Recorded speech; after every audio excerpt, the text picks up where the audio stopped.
Ladies and gentlemen, welcome into your favorite show, not only on YouTube, but across the entire nation, the Bama Standard. Before we get rolling, I'll remind everyone in our audience to hit the like button, hit the subscribe button. If you're in our live chat, go ahead and express your feelings because we welcome them all. If you're watching a replay, I want you in the comment section showing some love there. Before we do anything at all, we would not be anything without our sponsors. Let me tell you a little bit about them. If your business needs a digital presence, full-fledged marketing team, copyright, SEO, or any other business solutions, Workspace Solutions is who you need to contact today, after the show, of course, at workspacepros.com.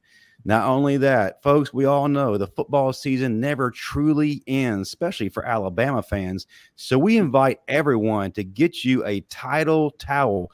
Go to whitwillsports.com today. And because we love you so much, we want you to enter in a promo code courtesy of the Bama Standard. Enter in the promo code STANDARD. You get a nice little discount. So, folks, get your title towel today. Have it ready for the season opener. I'm your host, Justin Riley. With me, as always, is a 1999 all-SEC linebacker. And when Ric Flair said, to be the man, woo, you got to beat the man. Ladies and gentlemen, we all know he's that man, Marvin Constant. Roll Tide. And just above him, because we need more star power, a man that is a 1999 through 2002 defensive back who shut everybody down. All SEC honors. He's also been on the coaching trail. He is one of the top recruiters and evaluators of talent. The man wears many hats, but we know him as Smoke. Ladies and gentlemen, Gerald Smoke Dixon. What is going on, fellas? Man, good Friday, good Sunday, man. Feel good to be out here. Love it. Yes. Staying out of the heat. Do you melt, Marvin? Does the heat not? Hey, man, listen. Since I left the football field, I can no longer take the heat, man. You know, it's been almost 20 years since I last played football, and it's amazing how different the heat treats me when I go outside. Now, there's many days I'm like, how did I do this? It's like Smoke disagrees. Smallest violin, we don't hear it. Hey, Coach Curry, I called him yesterday. We spoke for about an hour. He had a hoodie on in his house. I said, Mook, what are you doing? He said, I leave it on 60 degrees in the AC. I'm like, bro, you got too much money to be spending on daggone AC. Exactly. There's nothing wrong with keeping your AC on 60, baby. We keep it nice and Arctic over here. He's just remembering those lovely two-a-days with 14 pounds of equipment on. It's 106 in Tuscaloosa. That's what he's remembering. That's what turns the thermostat down. You're correct, but I'll tell you something. Coach DeBoer, you know, he was my head coach. In our second year there, he made us do 3-a-days. That was prior to the NCAA saying, you cannot do that. Oh, man, that was like death out there doing 3-a-days in Tuscaloosa. Coach, there were times that we weren't even supposed to be out there. No one turned them in. But it was all type of different codes out there. It was a code red, a code yellow, a code orange. All I know it was 18 periods, and if you messed up one, we started that clock over. Start it over.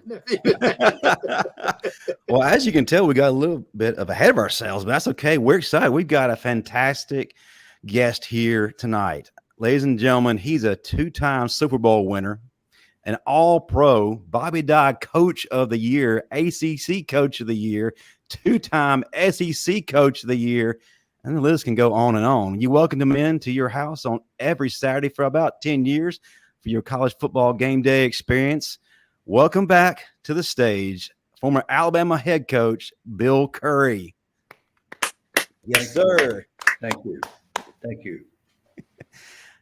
Glad to have you here. And before we got on stage, Marvin was inviting himself over to Coach Curry's house for some food. So maybe Coach Curry will indulge him a little bit. I think he spoke a little bit about salmon. We'll figure out more about the details of the menu a little bit later. Coach, don't do it. Don't do it. Don't invite him over. I'm telling you right now. He's one of my closer friends. I haven't invited him over my house yet. So don't do that. Maybe if he finds out about the broccoli and the arugula salad, he wouldn't be so interested. Oh, now you're speaking my language. See, you that's what I actually want. Coach, before we just jump into everything, I mentioned that you were an All-Pro, won 2 Super Bowls. I want to start with something a little bit light before we get into our heavy question. And it's kind of funny with all those accolades in the NFL. You didn't realize you got drafted. Can you tell the folks that story? Well, I was a 212-pound offensive center on a 7-3 Georgia Tech team, and I was so oriented toward the NFL that I did not know a draft was being held. I did not know they were having a draft. And my brother-in-law, who's always messing with me, called me early in the morning and said, "Hello, Green Bay Packer." And I hung up on him because he's always messing with me. He called me back. He said, "Hey, I'm not kidding. You better get a newspaper. The Green Bay Packers have drafted you." They had 20 rounds in the NFL draft in those days, and I had been drafted 20th by Vince Lombardi and the Green Bay Packers. And according to Pat Pepler, Lombardi's personnel guy, who loved to tell this story publicly, Lombardi had turned to him and said, "Pepler, it's 2 a.m. We've drafted 19 players. I'm exhausted. I'm going to bed. Do something humorous with the 20th selection." And that's what they did. And there I was. And I picked up a newspaper, and it was true. So I had another year to play, thank goodness, and I was able to gain a little weight. And then the next year after that, I reported to the Green Bay Packers, and they were coming off. They had already won 2 world championships, and they were about to win 3 in a row, with the beginning, Super Bowl I being one of those, and Super Bowl II being the third of those 3. It's very confusing, but they had a great football team, and it was life-changing to be there because men like Willie Davis just changed my life. And that's another story we can talk about if you want to. Oh, absolutely. I think it actually fits in with Gerald's one of his questions, and we'll definitely get to that later. So let's go ahead and get started with everything. And for the first round questions, I'm going to start out with Smoke, and then we'll go down to well, actually, I'll go next, and then Marvin will be the third. Let's go ahead, guys. I know you have some great questions for Coach Curry. Start us out, Smoke. Well, Coach Curry, you playing for a legendary coach, Coach Dodd, in college, then getting coached by Coach Lombardi with the Green Bay Packers, and then you becoming a legendary coach yourself. What influences or what philosophies did you take away from both of those coaches to influence your philosophy as an assistant coach or head coach? Don't forget that I also, and we don't have time for me to go through all the trades and the fact that I got put on the expansion list, but I also played for Don Shula. Correct. Who Don Shula retrieved my career. So he was the third of the great coaches that I got to play for. And each one, I mean, we could spend hours on each one, really, and the reasons for their greatness. And Marvin, we had was it Dixon? Gerald Constant that talked about the 3-a-days. Oh, that was Marvin. Well, they both lived it, actually. 3 days in 1969, all through training camp, because he believed so strongly in special teams. He also won the most games of any coach in the history of the NFL. And I think a lot of that was because of his emphasis on special teams. But I could spend a lot of time on each one of those coaches and why they were great, and why that not only won so many games, but changed lives. With Coach Dodd, he had his opening speech every year was, "Men, my quarterback record at the University of Tennessee is 27-1, and I'm 53 years old, and I'm a second quarter sophomore. That is not going to happen to you. You're going to graduate because you're going to learn to go to every class, sit on the front row, act like you're interested, take notes, and you're going to compete and get a diploma from one of the greatest schools in the world. And of course, we didn't believe him, so we would cut a class, and then we would find ourselves running the north stands and the west stands at our stadium at 5:30 in the morning. And suddenly, chemistry at 8 o'clock in the morning felt like a really nice thing to do. So I learned my freshman year, if I don't cut a class, maybe I can compete with these bright guys to my left and right. So my football coach loved me too much to let me self-destruct when I was too stupid to understand that you have to go to every class. So we always tried to teach that wherever we coached. With Coach Lombardi, your religion, your family, and the Green Bay Packers, that's all we heard. Those will be your priorities. And then there was this forceful personality. He would scream in your face. And I remember going to Bart Starr, our quarterback, and saying, Coach Lombardi is supposed to be a Christian, but his language, and I'm not sure how that stacks up with. And Bart, typically, which he was a great Alabama guy, he said, "Don't be judgmental, Bill. You keep your mouth shut. Don't judge our coach." Because he is he's not perfect. And yes, he does have a language problem, but he goes to church every single day. And what you're going to learn after a few weeks is that he needs to go to church every day. and maybe all of us need to go to church every day. And Coach Lombardi could keep your attention when all the other distractions were raining down on your head. But that was not the reason, in my opinion, his greatest attribute. And one of the main reasons that it was almost impossible to beat those Packer teams while he was there was that he would not tolerate racism. Other teams in the NFL did not have African-American players and bragged about it. And we had a lot of African-American players. And I walked in that locker room, and my biggest disadvantage was not that I was the last draft choice and not that I didn't like the coach. My biggest disadvantage is I'd never been in a huddle with an African-American person ever. So I thought these guys are going to hear my Southern accent and they're going to hurt me and send me home. And I don't blame them. I mean, why wouldn't they? They did exactly the opposite. Willie Davis was our defensive captain. He took me aside.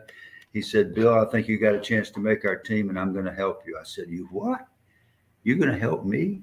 He said, "Yeah, when you can't take Lombardi and Ray Nitschke breaks your nose and breaks your face mask and smashes your head," which he did every day, "and you don't think you can take it another minute, you come find me and I'll get you through it. I'll get you through it."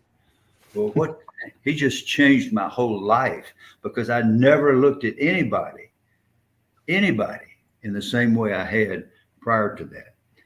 So that was another thing. And in the fourth quarter, when your teammates care about you like that, you don't want to let them down. And that's what all great teams have. Great teams make a decision: I will not let my teammate down. You know that. You two guys know that. Just as well as I do. And the other teams who haven't paid the price, or maybe they do have divisions on their team, because Lombardi didn't allow any anti-gay stuff, no anti-Semitism, no anti-anything on our team. So every human being, if you could play and if you're a decent guy, you got to stay. And then Shula, I clipped a guy in our very first game, the first game I ever played for him, and he ran on the field, grabbed me, and screamed some really amazing stuff in my face. And because he crossed the white line, and you guys know what it's like, you're a gentleman till you cross the white line. And then that's not a nice place. It's not for nice people out there. Well, he had crossed the line and screamed at me, so I screamed the same stuff back in his face. Oh. And we had just had a little girl, my wife, was about to fly to Baltimore. He was coaching the Colts at the time. And I'm thinking, I'm going to have a 1-game career, and I'm going to take my baby and my wife, and we're going back to Atlanta because I'm after 1 game. So Tuesday we're watching the film, and the assistant coach says, "Curry, is that a clip?" I said, "Oh, it might be." He said, "Well, let me make a suggestion. The next time you decide to dog cuss the head coach on national television, you be very sure that it's not a clip." I went and found Shula, and he took me in the equipment room, and I said, "Coach, I am so sorry. I blew it. I'll never do that again. But you crossed the white line, and I mean, you know what you've taught us." And you know what he did? He smiled. He said, "You know what? I kind of like that. Just don't Wow. Don't clip the guy." You think we played hard for him? Everybody played hard for him. And I think he had a magic like that. All those coaches had a certain brand and the way they approached us that was different and better than other people. And I know that's a long-winded answer, but I can't do it any more briefly than that. That was incredible. I loved every single second of it. Well, Coach, there's no one on this panel more familiar with transitions than you. And we as Alabama fans, you could say that.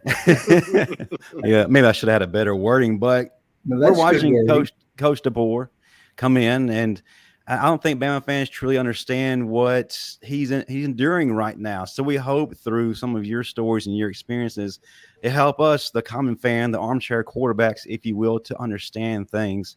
So I like to ask the question, take us back to when you got that phone call from Ray Perkins telling you that he was going to move on to the NFL, but he wanted you to take the reins in Tuscaloosa. How did you process that and ultimately arrive at the decision to accept that position? Well, he was my buddy. We were buddies. I mean, we played together 6 years on the Baltimore Colts. So, I mean, when you play that long with somebody and you go through some hard times and you go through being world champions together, and Perk was a guy that he never wanted anybody to know how funny he was because he was so serious once he became a head coach. But he was a great guy and a great friend. It was New Year's Eve when he called me. And I'll tell you what I said to him. I said, "Have another drink, Perk," and I hung up on him. I mean, you want me to do what? Are you kidding me? No, there's not. He called back and he said, "Well, you can mess around with me all you want to, but Dr. Joab Thomas is going to call you in 5 minutes." And that started the whole thing. So that's exactly what happened. Great stuff. Marvin? Well, a lot of times, fans and the players, they have a lot of questions about the incumbent and, the previous guy. Do they have any type of relationship? So did you and Coach Stallman have any type of relationship after he took over? And if so, what was that relationship like? It was good. I have a lot of respect for Gene, and he would call. There were some things that I did that I should have told him about, and he would call me up, and he was not happy about a couple of them, and I explained it, and he said, "Oh, okay, I understand now." I really appreciated that because he didn't have to respond that way. And then we had bonded through our conference attendance at Fellowship of Christian Athletes conferences at Black Mountain, North Carolina, years before when I was just starting in the NFL and he was a young head coach. So we had gotten to be friends, and we aren't close friends, but I wish we were, but we haven't been around each other that much, but I have enormous respect for him. All right, for the next series of questions, we'll stay with Marvin. I'll go after him, and then Smoke will go after me. So what is the pressure like being the head coach at the University of Alabama versus other schools? Because we all know Alabama is the standard for college football. Yeah, it is. And the pressure, if you love your players, and I'm not saying this as if to say that those of us who love our players are more virtuous than somebody else, but if it just means so much to you, and each of your men and the young ladies who are now helping a lot in the sport of football, then it becomes an obsession, and it doesn't come from without because you're coaching at a certain place. It comes from inside, and it's all day, every day. I mean, you got 105, think about this, 105 teenage males in downtown Atlanta or downtown Tuscaloosa, and you're responsible for them 24/7, 365. Now, that's a lot of phone calls in the middle of the night. And the guys know immediately, they know in a matter of a few weeks whether you really care about them or not. You know exactly what I'm talking about. So it's all consuming, whether you're at Timbuktu or the University of Alabama, if you really care about your players. And most of us do. Most coaches really do care. I know sometimes we don't act like it, but we do. When you go to a place like Alabama, you got a two-edged sword because number one, you've got a huge competitive advantage because you never have to motivate an Alabama player to work hard on the practice field. He knows what he's supposed to do out there. He knows what that jersey stands for. He knows what that headgear and that number on the side. He knows that when he comes there. I asked Philip Doyle, we recruited him, and he was an All-American kicker. I said, Philip, and I thought it was my charm that got him to Alabama. So I said, Philip, when did you decide you were going to come to Alabama? And he said, when I was about 10 years old. He knew where he was going way before I walked in his house. And those guys come there and they are ready to tee it up every day. So that's one given. And you don't have that other places. You have to instill that other places. That doesn't guarantee that you're going to win, but it certainly helps. So that's one thing about being at Alabama. The other thing is you can be at the grocery store or out in a parking lot, and you can be reminded. Our second year, we won 9 games, and we all know that's not enough. I knew that. But I'm walking across a parking lot in July. It's about 114 degrees. And a little lady who had to be in her 80s saw me and made a beeline. Coach, I want to ask you something.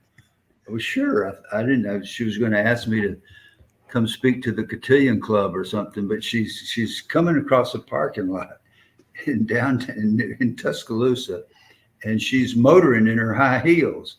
And so she gets to me, she grabs me by both arms. Like I said, we had only won 9 the year before, and she's just as sincere as she could be. She looks me right in the eye and says, Coach, do you think we can win this year? We'll do better. She knew that I knew exactly what she meant. I mean, it's just what's expected. Without question.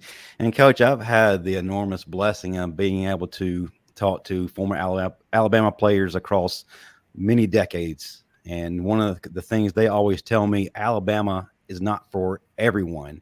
I guess the same could be applied to coaches, meaning that it's just not for the faint of heart. So to piggyback off of what Marvin said, handling the pressures of coaching at the University of Alabama requires a strong support system of great people pouring life into you. Who provided that life pouring to you while you're at Alabama, and how can this be beneficial with Coach DeBoer as he is going forward? That's a complicated question for me. I'll answer it this way.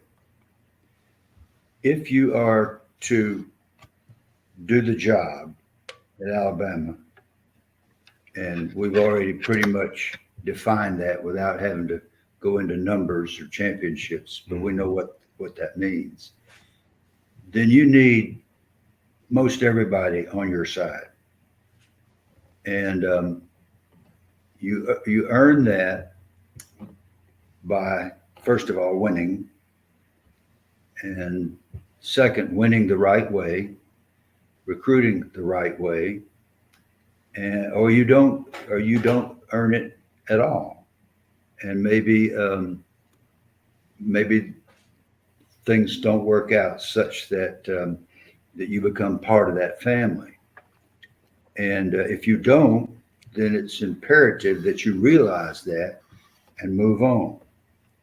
So DeBoer, I think, is mature enough. I don't know him, but if you look at his record, all he's done is win everywhere he's been. So he knows how to win football games. Mm-hmm. And I would assume that he'll learn to do the other things that are, and that could, all of that might have changed since we were there. So I just pull for all the guys who are in tough, demanding situations that they will get the job done, teach their players a value system such that we learn the fundamental lesson of the sport of football, which is I will not let my brother down. I don't care what color he is. I don't care where he grew up. Mm-hmm. I don't care where he goes to church. That's my teammate. I will not let him down in the fourth quarter. When you learn that, then you've learned football's greatest lesson. Wow, that's amazing. Smoke? Coach, that was amazing. And you touched on a lot of things that most football players, real good football players and coaches really care about. And that's just the family of having your brother's back and being a good teammate. And we all pride ourselves on that. Just like you said before, being that coach that knew that you were responsible for 105 guys, 24/7, 365. Now we understand that NIL is becoming a driving force in recruiting. And young people are understanding branding and marketing. How would you, if you were the commissioner of the NC2A, and get a handle of the ecosystem of college football in terms of NIL, how would you structure NIL to fit in with our current model right now? The honest answer to that is I don't know. If I sat here and gave you a sophisticated model as if I were a mathematical genius, then I would be lying to you, and we're not going to go there. But I've got a player that was a walk-on at Georgia Tech. He was a presidential scholar at Georgia Tech. He was a terrific walk-on, and he's an attorney now, and he's my attorney, and he's really, really smart, obviously. So the other day he said to me, "It's really very simple, this NIL and the hope." I said, "No, it's not simple. That's the dumbest thing you've ever said. So if it's so simple, tell me why. How would you describe it?" He said, "What we have now in college football, we have the National Football League, no draft, no salary cap, period." And by golly, he was right. That's what we have. No draft, no salary cap, the NFL. What we got is two NFLs, except that no. Do you hear the graduation rate mentioned anymore in the recruiting pitches and that sort of thing? Mm-hmm. No, you hear seven figures for a 17-year-old that's never stepped on a college campus or taken a snap. And is that good for him? Maybe, and maybe not so good for him, right, or his teammates, or the linemen who are not getting seven figures and will never get seven figures.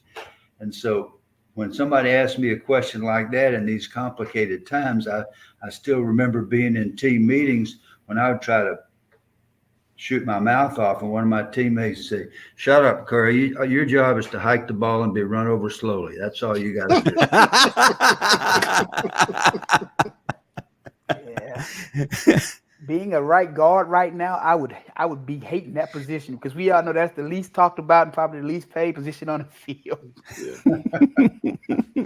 Yeah, but it's the only position where I got to play. So I learned to be happy there. I wanted to pitch for the Yankees, but I ended up hiking a ball. We did go to Yankee Stadium a couple of times. That is true. That's true. So for this next round, I'll lead off, then I'll hand it to Marvin, and then Smoke will follow up last. So Coach DeBoer has retained a lot of the former staff from the previous regime, like Robert Gillespie, Clinton Dix, Freddie Roach. And it's really been instrumental in keeping the current players still there. And then we see what Coach DeBoer is doing on the recruiting trail. We may have the number one recruiting class before too long. But, Coach, you did that as well to some degree. Matter of fact, a friend of our show, Walter Lewis, was on your staff. Can you talk about what the experience was like working with Walter Lewis, and then what benefit did it provide you having that familiar face helping you navigate the waters as you came to Alabama? Working with Walter Lewis was awesome. It was a privilege. Wow. I could talk a long time about Walter Lewis. I don't have to talk to you guys about him because you understand. You understand stuff that I'll never understand, and I know that. But Walter helped me to understand so many things. And to this day, if we talk, when I hang up the phone, I'm just inspired. We were talking about a great human being, and I can count those on one hand that I know that are alive today. He's one of them. So when we got him to, we were able to convince him to join us, it's a huge plus, and he was a big help both at Alabama and at Kentucky when we were there. Awesome. Marvin? Now, he did retain a lot of people from the staff, but he also has Coach Saban still around with his office in Bryant-Denny. This can be a really good thing, or it can be a really bad thing. To what extent do you see Coach Saban being involved in the program moving forward? Well, I don't go there. You're not putting your foot in your mouth on this one, huh? I may look stupid, but I'm not stupid. I'm not going to say anything that Nick Saban should or should not do, because it may not be quite Coach Bryant level to where he could do anything he wants to, but it's close with what he accomplished there.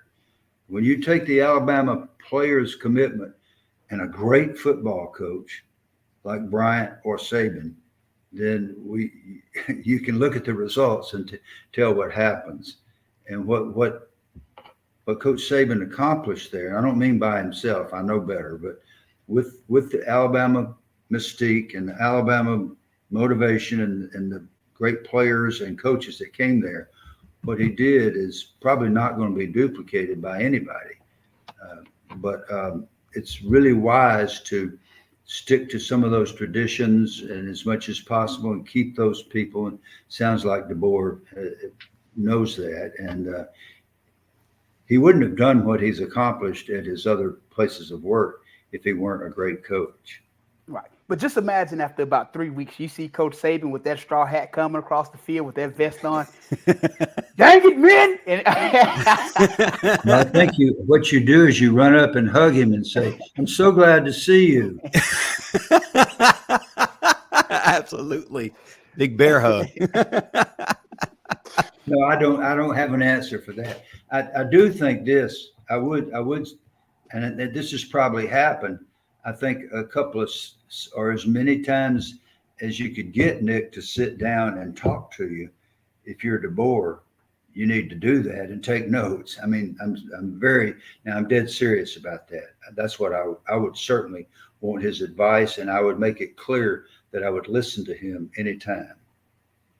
Yeah, The worst this is the truth. The worst chewing out I've ever gotten in my life, and there were several of them. It did not come from Vince Lombardi. It did not come from Don Shula. It came from Bobby Dodd after I was a head coach, because I invited him to come and critique me on Mondays. He said, "Are you sure you want that?" And I said, "Oh, yes, sir." Ooh, I'm really sorry I did that. It wore me out. But it's important to listen to a coach that really understands things that you don't know about. Yeah, without a doubt. Smoke, what do you have for Coach Curry? Coach, you shared a pretty cool story about once you left Georgia Tech and got to the Green Bay Packers, of being in a huddle for the first time with blacks and Willie Davis taking you in.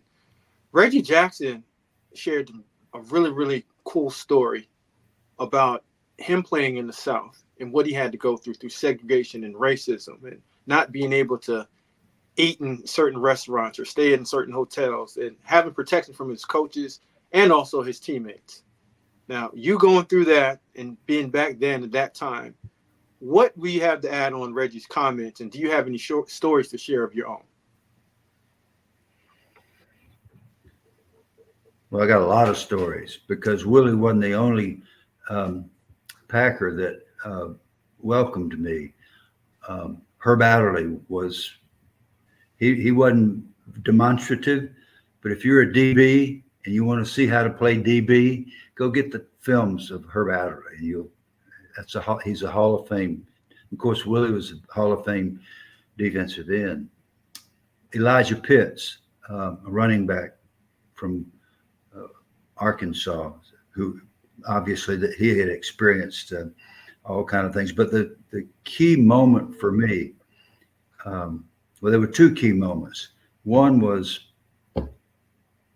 we're in Wisconsin, so it's August in Wisconsin, and it's 42 degrees, and that was weird. And Lombardi only had 2-a-day practices, and they weren't long, but they were intense, and they were smashing. One of them was we only wore pads one time a day, believe it or not. But I'm walking out of the dorm one night, and I was really discouraged because Ray Nitschke was just killing me. I didn't think about the fact that nobody else could block him either. But at that moment, I just knew that I couldn't. And this voice came out of the dark, Bill. I thought it was God. I just collapsed. I thought I was going to collapse. It was Willie Davis, our defensive captain. He said, Bill, I want to talk to you a minute. And I thought, he's going to tell me to go home and get lost. That's not what he did. He said, here's a guy now that's from Grambling State University. He's working on his master's degree in business at the University of Chicago. Absolutely brilliant, but also a future Hall of Fame defensive end. And he's pulling this rookie aside, a white boy from College Park, Georgia. And he says, Bill, I've been watching you at practice, and I like your effort. I think you got a chance to make our team, and I'm going to help you. I said, you want to help me? He said, yeah. He said, in our first championship game, 1960 against the Eagles, we got beat, and I didn't play well. And when I left the field, I realized I left regrets on that field. And I made up my mind that will never, ever happen to Willie Davis again. So you come on our practice field and you leave no regrets every single day, and you can make our team. And when you don't think you can take it another minute, you come find me and I'll get you through it. I'll get you through it. Wow. Can you imagine? Can you imagine the impact that had on me? It changed my whole life. The more I thought about it and prayed about it, I realized that not only was that a great challenge by a great man, but that was a gift from God, because that's what greatness is giving when there's nothing in it for you. By the way, that game that the Packers lost to the Eagles in the championship game, that was 1960. That's the only playoff game they ever lost. They were 9-1 in the playoffs. Oh, wow. Wow. Smoke, that's a hard question to follow up behind, but I'm going to do my best. But I'll lead off again. Then I'll hand it off to Marvin, and then Smoke will follow suit. Coach, returning leaders are vital to a team when a transition is happening. For Coach DeBoer, he's got some great ones, Malachi Moore, Jalen Milroe, but you had some pretty good ones too. We all know Kerry Good. He's been on this show. Great young man. And we definitely know Derrick Thomas, who's arguably the best linebacker to ever play the game. I venture to say even greater than Lawrence Taylor. I may get some pushback in the audience, but I said what I said. How important are these leaders in team stability in periods like this? Well, they're crucial. And Derrick is the best football player I ever coached. I've never seen anybody like him. And my heart just breaks that we lost him the way we did.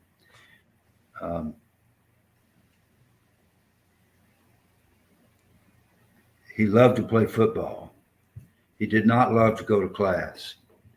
And so he and I had a parting of the ways on that. So we'd get him up at 6 o'clock in the morning and for some extra running if he cut class.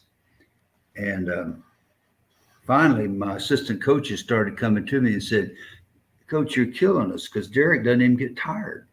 We run him back and forth. Derrick's enjoying it." So I called Derrick in. I said, "You don't mind running at 6 in the morning?" He said, "Oh, no, it's just a little extra conditioning, Coach." And I said, "Okay, I'm going to change it then. We're not going to do it anymore. But you are going to be in your room at 8 o'clock, 7 nights a week for the rest of your life because I'm going to check." He said, "You can't do that." I said, "Oh, yeah, I can do that." And I took his car. And I'm not bragging. I'm not complaining about any of this because he was cooperative. He understood what we were doing because he had accumulated some traffic tickets. And, but you turn him loose on an opponent, and it was almost unfair. We're at LSU and we're getting beat, and he blocks a punt. And I call him over. I said, "You weren't even supposed to rush the punter. You were supposed to check and make sure that he kicked the ball." He said, "Yeah, but I got there early, Coach, so I just took it off his foot." I mean, he wasn't like a regular mortal. He was a different. God gave him something that the rest of us don't have, and he knew it, and he honored it, and that's how he performed. And one of the great treasures of my life was getting the privilege of coaching Derrick. And one of the great tragedies in my life is that it would have ended like it did. I am so sorry.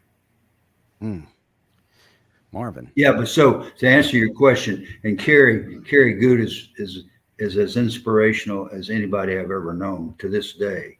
I don't know how he does it, but he was like that as a player, and he's like that with ALS. Yeah, without a doubt. He doesn't slow down. He just keeps going. Love following him on social media. Very inspiring. Marvin, what do you have for Coach? So, Coach, we all know the Alabama football fan base is one of a kind. We got these characters of the world, the Roll Tide Willies, and all these other people. It can be a bit much at times. So, how can Alabama's fan base support Coach DeBoer, and what should their expectations be going into the season? Well, for me to advise the Alabama fan base would be a real sad mistake. So the honest answer to your question is I don't know, but I hope that when the rough patches come, and they will, just think back on the early days of Coach Bryant and the early days of Coach Saban and the other coaches that came through the same pipeline. There are going to be some rough days. If there's a real strong cadre of people that will back him during those real hard times and not call up and make death threats and not say things to his wife at the grocery store. If there's sort of a consensus that we're going to back this guy and give him a chance, I think that would be a very wise thing to do. But again, I'm not in a position to be giving out advice. See, Coach Marvin likes asking these questions because those are the questions that he don't even want to answer his daggone self because he's a lifelong Alabama through and through guy. So he likes to put those questions on guys like you and I that aren't from Alabama. So when we do say it, we can't go back to Alabama. We'll let you pass on that. I'm not going to respond to that. I'm from Tuscaloosa, Central High graduate. I mean, I got to be able to go home. Coach, you said something real interesting in terms of just the fan base that's allowing Coach DeBoer to coach. And there are going to be some bumpy roads times out there and just getting through it. And if you're a real diehard Bama fan, you'll understand that because most Bama first-year head coaches, they go through that. But with the new college football season, you don't have to go 12-0 or just 11-1. You can lose a couple of games and still get in. Now, with the new college football playoff system, are you in favor of it or not in favor of it, and why? Well, here again, I don't understand it. And I don't understand why all this had to happen in the way that it did. But for me to shoot my mouth off, that's what's kept me in trouble for the last 81 years, including in the NFL. So I've finally learned not to do that. I don't know enough to give an intelligent answer to that, but I do know, and I do know this, that those young men out there with those crimson jerseys, they didn't do any of this. They're not responsible for any of this. They don't need to be harassed or blamed, and neither did the coaches. The coaches had nothing to do with the fact that now they're compensated extremely well. That just happened. That came down the pike without any of us doing anything. And it hadn't been going on that long. What I would like to have seen is for the NCAA, led by the presidents, to see this coming and to have an orderly process whereby players can be paid a certain amount at a certain time, and that they're required to stay at one school for a certain period of time and then to perhaps move on, but not go hopscotching across the country every time somebody offers you another 50 grand. I think some prior thought would make sense. And of course, they could answer me by saying, how could we think about it before it happened when we didn't know it was going to happen? So maybe that's what's going on, but it is confusing, and I think it's chaotic, and I don't think it's good, the system itself, but I don't blame the coaches or the players. Yeah, no doubt, no doubt. Well, Coach, our time is starting to wind down, but before we get out here, I'd like to ask one final question, and I'll let the guys ask one as well. But I know it's probably hard to narrow it down. But what was your greatest memory of being the coach at University of Alabama, or maybe even favorite player? I know that might be unfair to ask, but yeah, if you could kind of let us know your time there, what was the most precious to you?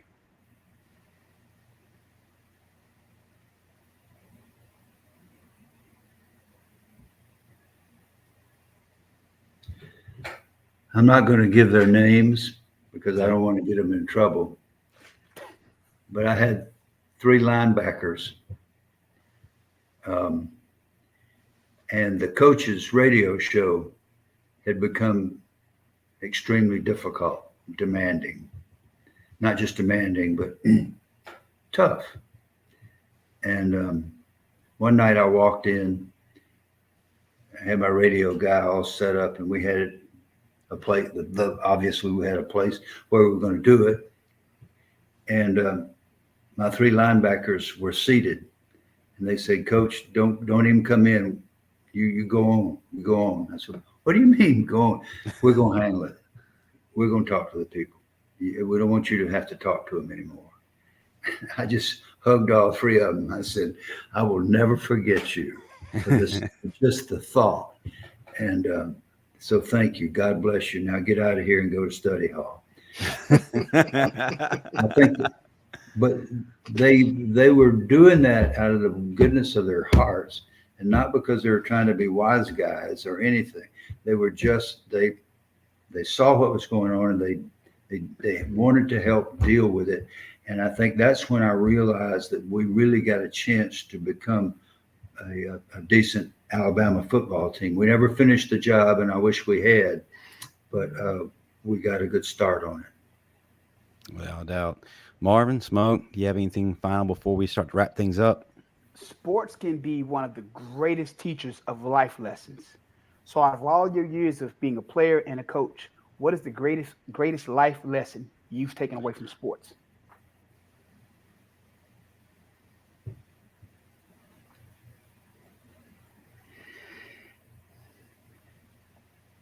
Regardless of your background, Love your brothers and your sisters unconditionally. That's what I learned from football.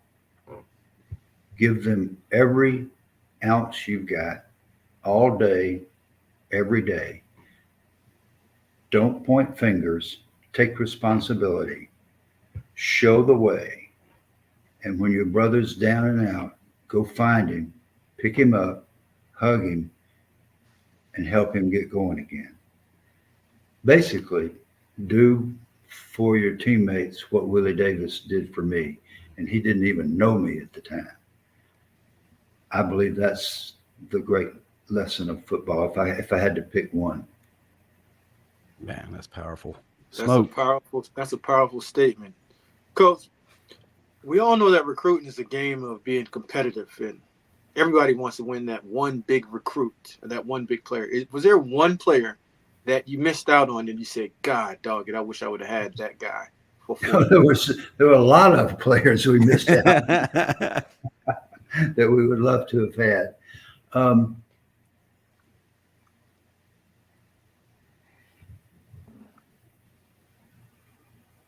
There was one,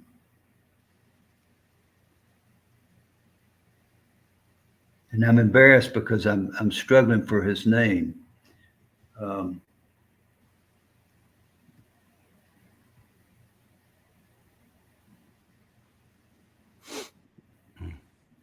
Yeah, I can't remember his name. It was so long ago. But he ended up winning the Heisman Trophy. Oh, wow. That's all I'm going to say about that. I don't want to you have to use your imagination. At least you're on the dance floor to get them, Coach. Most guys we're on the dance floor.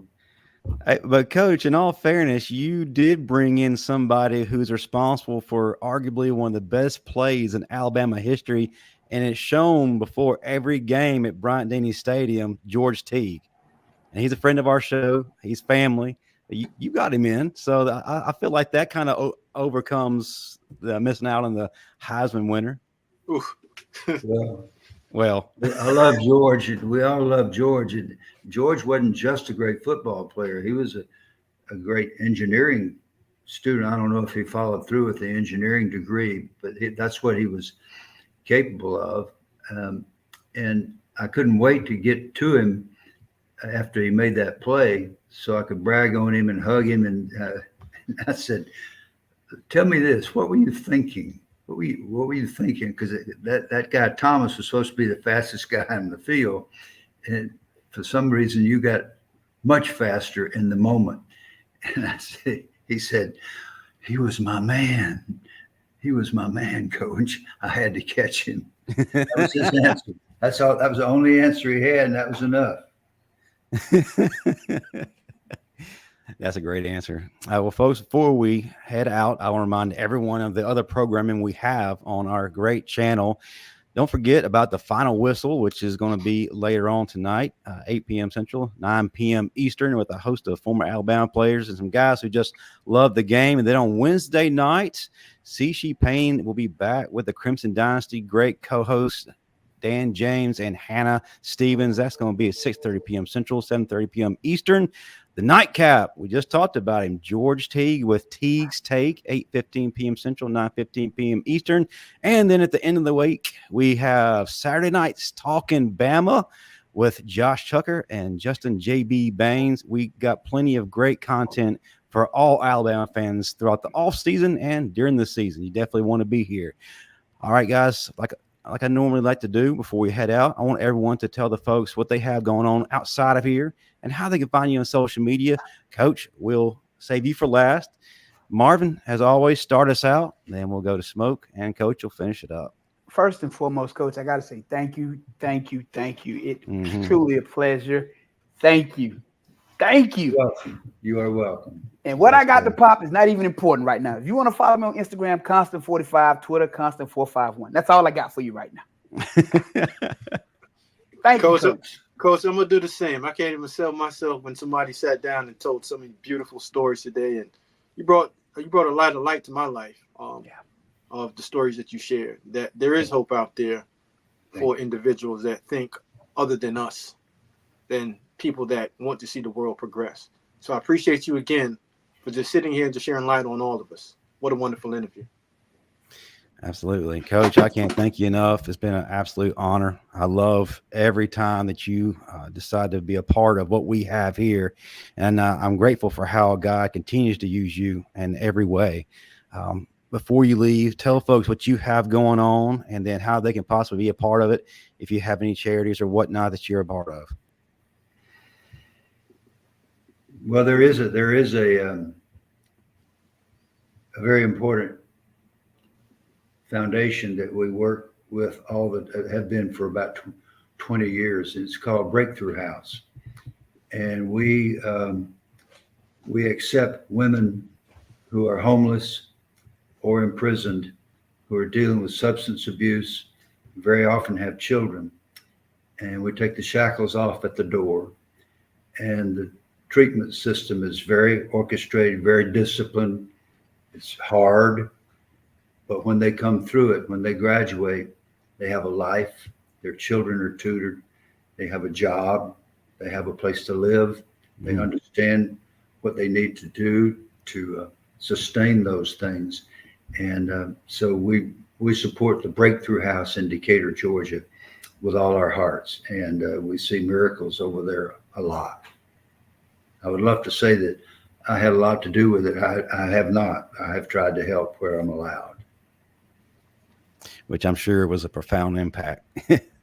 But Coach, again, thank you so much for everything. Thank you for being here and sharing with us stories that we'll definitely take with us from here forward. And hopefully, if you're willing, come back to the show, especially during the season. We definitely would enjoy more of your insight. And I know there are a lot more stories to tell, so we definitely need to hear more of those. But thank you again, brother.